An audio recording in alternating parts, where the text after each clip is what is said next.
the biggest pleasant surprise of the year so far. And what I mean by surprise is the movie that for you has the biggest gap between how low your expectations were to how good you actually thought it ended up being. So I'm going to start this thing off with Christian over here. Christian, for you, the biggest pleasant surprise movies for you of 2015 so far. All right, I have a little bit of a list. So what I'll do is I'll just read the list real quick, and then I'll just talk about two of them. Sure. So here's the list of the ones that were the biggest pleasant surprises for me. Start with The Gift, Shaun the Sheep, Trainwreck.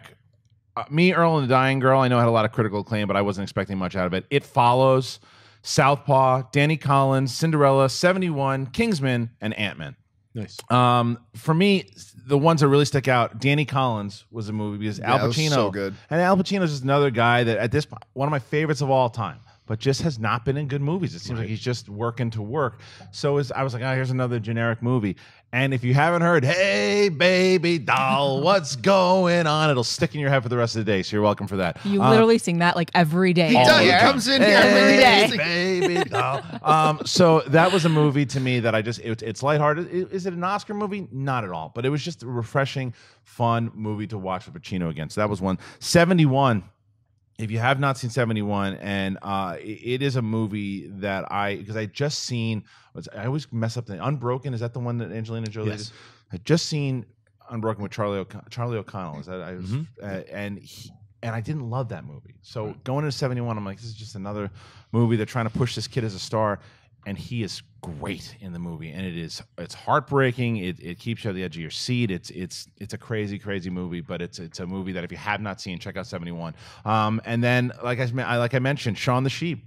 Shaun the Sheep was a movie that it had no dialogue in it. The same guys who did Wallace and Gromit. So I was like, okay, I'm just going to take my kid to see it, and it turned out to be my favorite movie of August. Nice. With straight out of Compton. And if I'm not mistaken, I think it's got like a 99% it's on Rotten Tomatoes. Good. It is such a great Nobody movie. saw it. I got to see it. It's still playing in theaters. I right? think so. I doubt it. Maybe not, but it'll be out on Blu-ray pretty soon. So those are the ones that I think that and Southpaw was a movie to me that I just, because of the trailers and everything too, I'm like, and I wound up really enjoying that one. Schnapp, what about you? The ones that your biggest pleasant surprises of the year?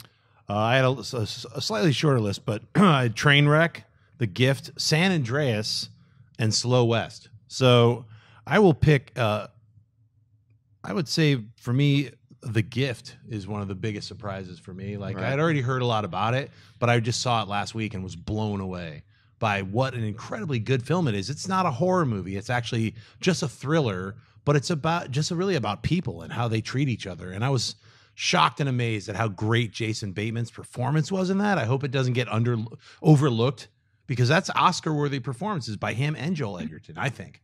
I was really blown away by it. And Trainwreck, aside from one really big misstep at the very end where they had the Matthew Broderick and all these other characters show up for this weird scene that didn't fit in the movie. I loved Trainwreck. I think Amy Schumer is incredibly funny, super talented, and the scenes that came out that really blew me away were like the quieter, more reflective scenes in that movie. So those are the two that I would list. Also, Slow West. If you haven't seen that Western, amazingly well done Western. Westerns are really hard to do.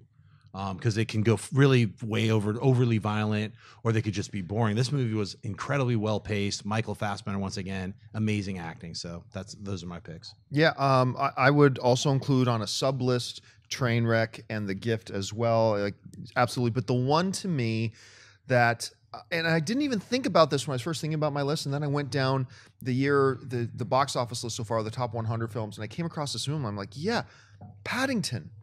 Was it Paddington? Yeah, it was released in January. Oh yeah, Paddington is in my later list. Right, Yeah. so you got that on another list. But Paddington for me was a movie that I didn't think it was going to be bad. I thought it was probably going to be cute. I adored that movie. When I walked out of the theater, I couldn't believe how happy I felt. And just what an effective job they did with that movie. And seeing Lord Grantham, Hugh Bonneville, in that, which at first I thought, okay, this is just, it's gimmick casting because they're getting the proper English guy that everybody in North America knows is the proper English guy. But he was funny and endearing, and you actually believe the relationship between him and the CGI bear.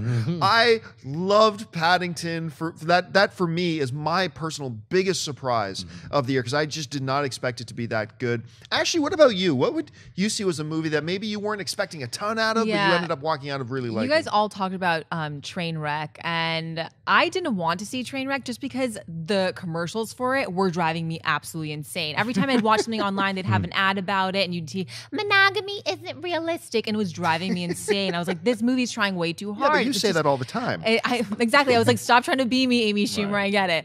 But I thought it was just going to be, some comedian trying to be an actor, and it wasn't going to be too funny. You could see that Amy Schumer could actually act in this film. It wasn't just straight comedy. I love to see that. So I hope that this movie that she's going to be writing with Jennifer Lawrence comes out of it.